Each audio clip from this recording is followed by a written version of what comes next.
दोस्तों जैसा कि आप लोग जानते हैं UPSC, EPFO, APFC and you exam 2025 की शॉर्ट एडवर्टीजमेंट रिलीज हो चुकी है और आप में से बहुत सारे बच्चे जो कि अवेयरनेस स्टेज में हैं, जो अभी डिफरेंट गवर्नमेंट एग्जाम्स एक्सप्लोर कर रहे हैं और जिन्होंने कल ही शायद पहली बार एपीएफसी या फिर यू एग्जाम के बारे में सुना है, उनको भी उत्सुकता होगी कि क्या मैं इन एग्जाम्स के लिए एलिजिबल हूं, क्या मैं एपीएफसी एग्जाम में पार्टिसिपेट कर सकता हूं, क्या मैं यू एग्जाम में पार्टिसिपेट कर सकता हूं। तो ये जो वीडियो मैं आपके लिए लेकर आया हूं, यहां पर मैं आप लोगों को कंप्लीट एलिजिबिलिटी डिटेल बताने वाला हूं फॉर एपीएफसी इन एग्जामिनेशन, ताकि आपके जितने भी डाउट हैं एलिजिबिलिटी के रिगार्डिंग वो सारे रिजॉल्व हो जाएं। तो वीडियो आप एंड तक पक्का देखिएगा।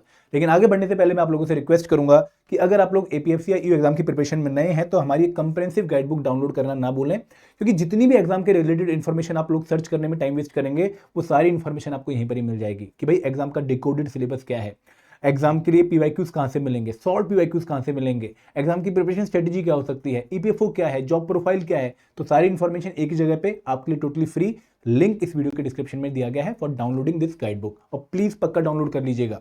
अब दोस्तों बात करते हैं पहले शॉर्ट एडवर्टीजमेंट की और फिर हम एलिजिबिलिटी की बात करते हैं। दोस्तों देखो, एपीएफसी और यू एग्जामिनेशन एक बहुत ही अच्छा एग्जाम है जो कि रेगुलर नहीं होता है, हर साल नहीं होता, तो शायद आपने इस एग्जाम के बारे में तभी नहीं सुना है।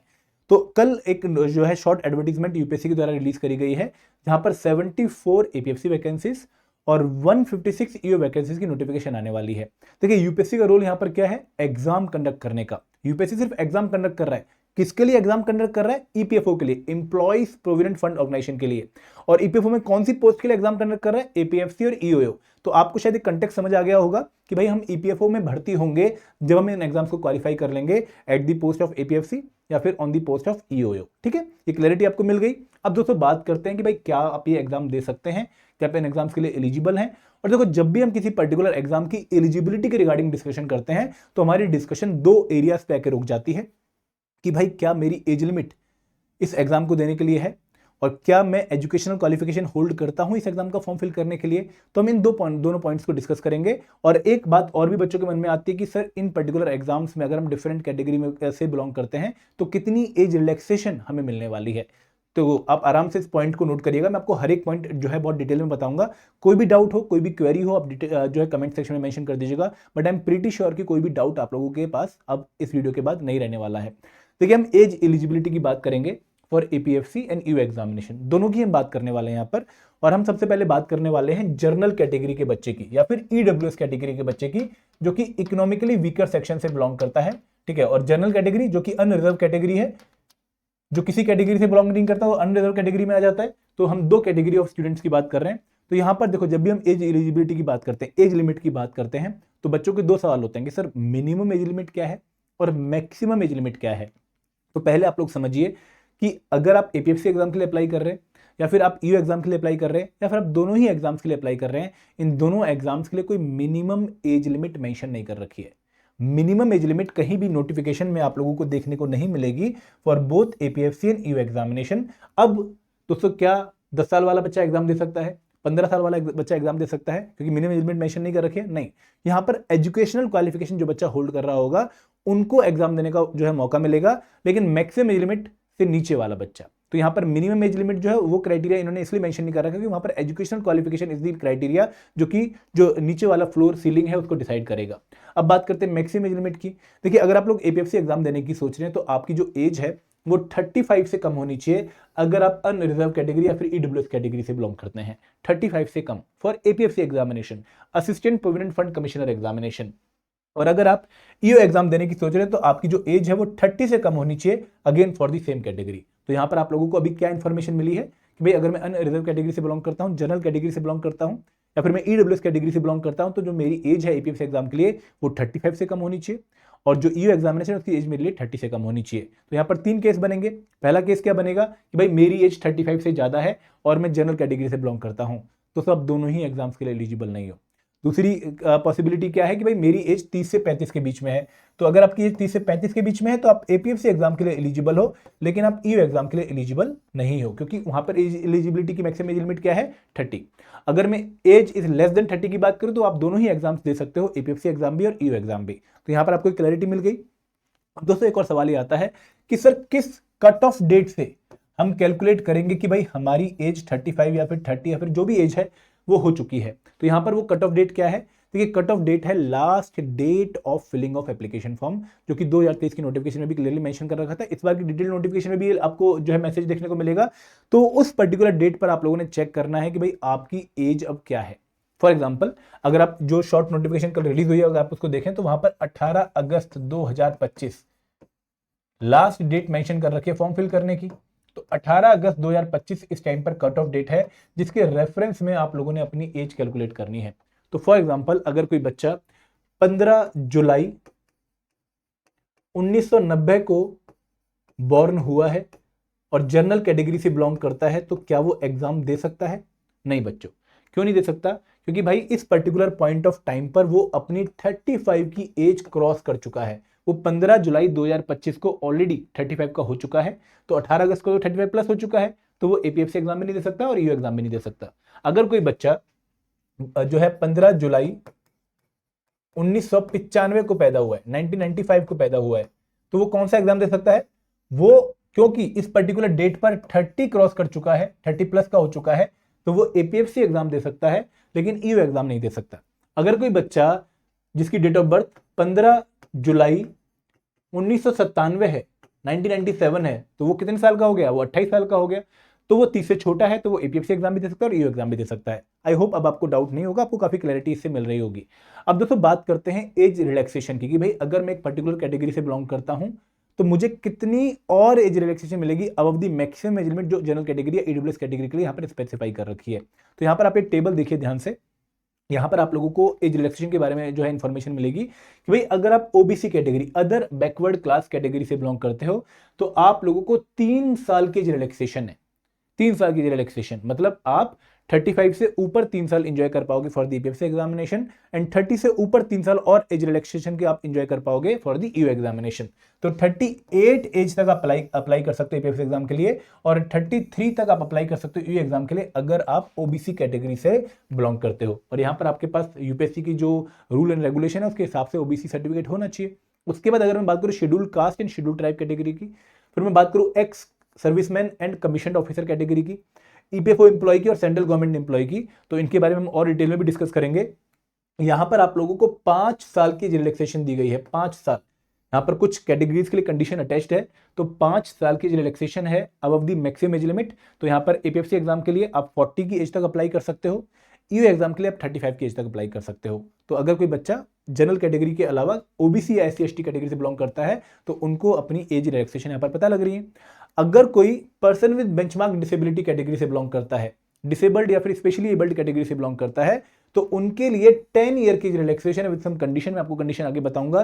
तो 45 की एज तक एपीएफसी पोस्ट के लिए और 40 की एज तक ईओ पोस्ट के लिए अप्लाई कर सकते हैं। तो ये मैंने आपको एक बार ब्रीफ जो है बता दिया कि भाई क्या एज रिलैक्सेशन डिफरेंट कैटेगरीज के लिए आप लोगों को देखने को मिल सकते हैं इन दी डिटेल्ड नोटिफिकेशन, और इसके थ्रू आपको एक आइडिया लगे कि भाई क्या मैं एलिजिबल हूं एग्जाम्स के लिए या नहीं हूं। आगे बढ़ते हैं दोस्तों। अगर मैं बात करूं SC ST OBC EPFO employee के लिए, यहाँ पर क्लियरली मेंशन कर रखा है। मैं नोटिफिकेशन की स्निपेट लास्ट टाइम वाली 2023 की लगा रहा हूँ, क्योंकि हमें काफी चेंज यहाँ पर देखने को नहीं मिलने वाला है, क्योंकि शॉर्ट नोटिफिकेशन में ऑलरेडी उन्होंने आपको एज लिमिट के बारे में मेंशन कर दिया है। तो इन दी नॉर्मल एज लिमिट में आप कुछ ऐड जो है एज ऐड कर लेंगे for SC ST category up to 5 year, 3 years for the OBC category, और यहाँ पर age limit is also relaxable for EPFO employee by 5 year. तो आपको अगेन 5 साल का और जो है रिलैक्सेशन मिल रहा है अगर आप एपीएफसी पोस्ट के लिए अप्लाई कर रहे हो, ईयू पोस्ट के लिए अप्लाई कर रहे हो, आप ईपीएफओ में ऑलरेडी एम्प्लॉय हो, ठीक है। उसके बाद अगर मैं बात करूं एक्स सर्विसमैन या फिर कमीशन ऑफिसर की, अगर आप एक्स सर्विसमैन हैं और आपने लगभग 6 महीने से ज्यादा की नौकरी कर रखी है, तो उस केस में आपको 5 साल की रिलैक्सेशन है, यहां पर नोटिफिकेशन में क्लियरली मेंशन कर रखा है। आगे बढ़ते हैं। अगर हम बात करें सेंट्रल गवर्नमेंट एम्प्लॉय की, तो अगर उनकी 3 साल की कंटिन्यूस सर्विस हो चुकी है सेंट्रल गवर्नमेंट में, तो उनको अगेन 5 साल की रिलैक्सेशन है, तो आप लोगों को ये रिलैक्सेशन एंजॉय करने का मौका मिलेगा। और अगर कोई पर्सन बेंचमार्क डिसेबिलिटी कैटेगरी से बिलोंग करता है तो उसको 10 साल की रिलैक्सेशन है। और यहाँ पर मेंशन किया गया है, नीचे आपको शायद दिख नहीं रहा होगा, reduction of age limit would be permissible to such person who have a minimum disability of 40%। तो अगर आपकी 40% प्लस डिसेबिलिटी है तभी आपको person with benchmark disability category में शामिल होने का या एज रिलैक्सेशन का प्रावधान मिलेगा। तो ये आपकी डिफरेंट कैटेगरी के हिसाब से एज लिमिट की हमने डिस्कशन कर ली है। अब बात करते हैं एक और क्वालिफिकेशन की जो कि आप लोगों के पास होनी चाहिए, वो है एजुकेशनल क्वालिफिकेशन। कि भाई एज लिमिट अगर आपकी जो है लिमिट में आ रही है, आप एक पर्टिकुलर लेवल से नीचे ही हो, उस एज कैटेगरी में हो जो इसके लिए आप फॉर्म फिल कर सकते हो।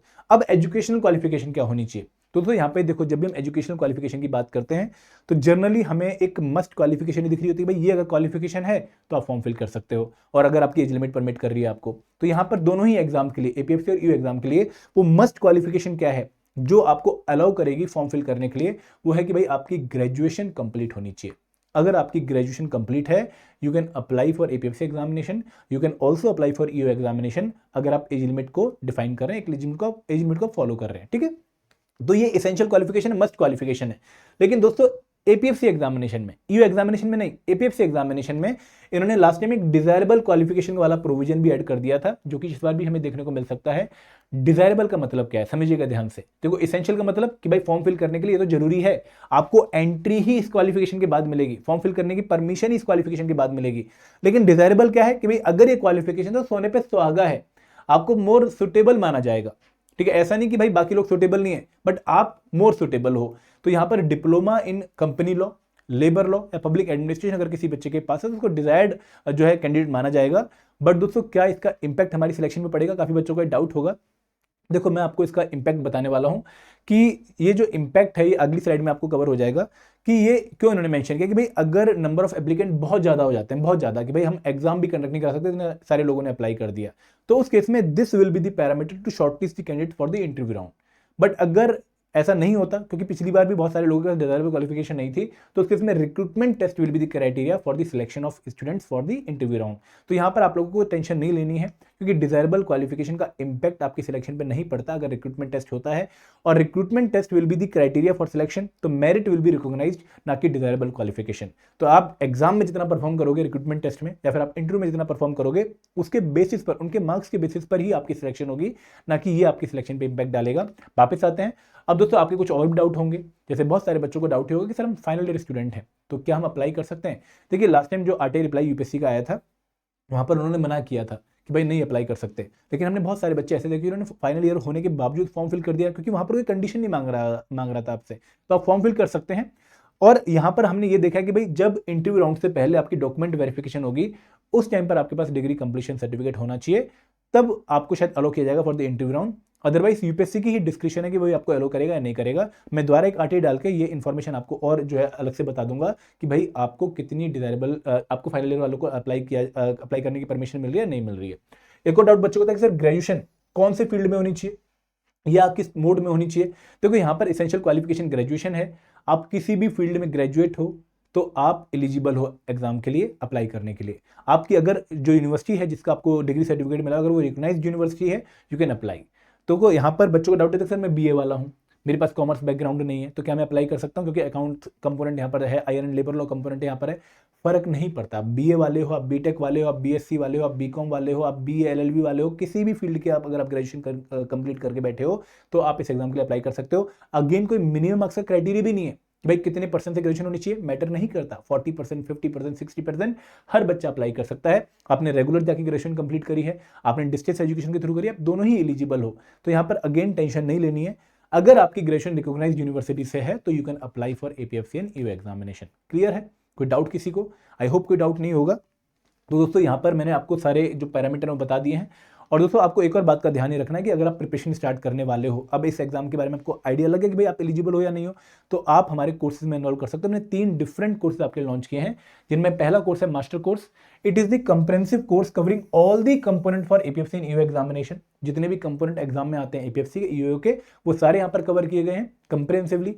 आपको रिकॉर्डेड वीडियोस मिलेंगी, और नोटिफिकेशन आने के बाद, डिटेल नोटिफिकेशन आने के बाद आपको लाइव क्लासेस जो है फर्स्ट वीक ऑफ अगस्त में देखने को मिल जाएंगी। तो आप रिकॉर्डेड वीडियोस भी देख सकते हो या फिर आप लाइव क्लासेस भी देख सकते हो। लाइव क्लासेस की भी आपको रिकॉर्डिंग मिलेगी। और दोस्तों लाइव क्लासेस के 2 पर्पस हैं। पहला पर्पस क्या है कि भाई आपकी रिवीजन हो जाए अगर आपने रिकॉर्डेड वीडियोस देख ली हैं, लेकिन अगर आपने रिकॉर्डेड वीडियोस नहीं देखी हैं तो आपके इंपॉर्टेंट टॉपिक सारे कवर हो जाए फॉर द एग्जाम। ठीक है, इसके साथ साथ आप लोगों को यहाँ पे चैप्टर वाइज नोट्स जिनको आप डाउनलोड कर सकते हो, chapter wise quiz, full length मॉक्स, weekly mentor talk, ये आपको देखने को मिलेगा। ये कोर्स इंग्लिश मीडियम में है, मतलब वीडियो हिंदी इंग्लिश में और कुछ कंपोनेंट्स इंग्लिश में, लेकिन नोट्स सारे इंग्लिश में, क्विज सारे इंग्लिश में। सेकंड कोर्स है स्पेशल सब्जेक्ट कोर्स। कौन से बच्चों के लिए है? जो कि जीएस जनरल स्टडीज के जो कंपोनेंट है, पॉलिटी, हिस्ट्री, इकोनॉमिक्स, उनको प्रिपेयर कर चुके हैं। लेकिन स्पेशल कंपोनेंट जो एग्जाम में आते हैं, like IR and labour law, accountancy, auditing, insurance, stat, social security, वो उन्होंने कभी नहीं पढ़ा, तो उनका अगर वो सॉल्यूशन चाहते हैं तो वो इस कोर्स में एनरोल कर सकते हैं। और तीसरा कोर्स है टेस्ट सीरीज, उन बच्चों के लिए है जिन्होंने एक बार पूरी प्रिपरेशन कंप्लीट कर ली और फिर प्रैक्टिस करना चाहते हैं, तो वो इन जो है कोर्स में एनरोल कर सकते हैं। कोर्सेज के बारे में अगर आपने डिटेल इन्फॉर्मेशन लेनी है तो लिंक इस वीडियो के डिस्क्रिप्शन में आपको मिल जाएगा। Thank you very much. जय हिंद, जय भारत।